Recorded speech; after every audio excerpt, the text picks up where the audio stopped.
Julia Barreto, namahaji ng regalo sa 500 scholars sa Bulacan.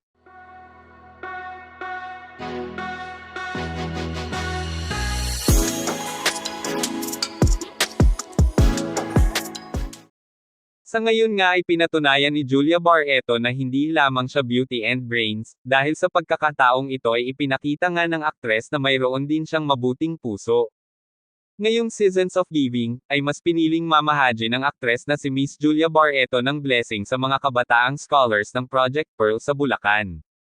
Nakipaglaro, nakibonding at namigay ng mga regalo ang bida ng Metro Manila Film Festival entry ng Hold Me Close, para mas maramdaman ng mga batang ito ang tunay na diwa ng Kapaskuhan. Gaya ng baliktambalan nila ni Carlo Aquino sa 50th year ng MMFF, alam ni Julia na iba-iba ang pagtanggap ng bawat tao sa linyang Hold Me Close. Para kay Julia, parang hold me close because I need a little bit of your strength, like I need to feel a little bit safer in this moment.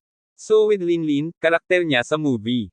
Having an ability that's making her super guarded and afraid of people, kasi nga, it hurts her physically when somebody's not good for her. So I think it's like when you finally find someone who you know is gonna be good for you. You just wanna be held tightly and closely, like, please don't let go because I already feel safe here with you. So, that's almost how it resonates to me. It's like a cry for, like, I wanna feel safe, mahabang paliwanag ni Julia. Dahil sa ginawang ito ni Julia, madami ang sa kanya ay napabilib sapagkat naisingit pa ng aktres ang pamamahagi ng blessings. Sa kabila ng kanyang busy schedule. Pareho naman kasing malapit sa puso niya ang pagtulong sa iba at pagmamahal sa industriya. Di ko siya masyadong iniisip na manalo ng award. Because parang nakaka-distract yung ganong klaseng mindset.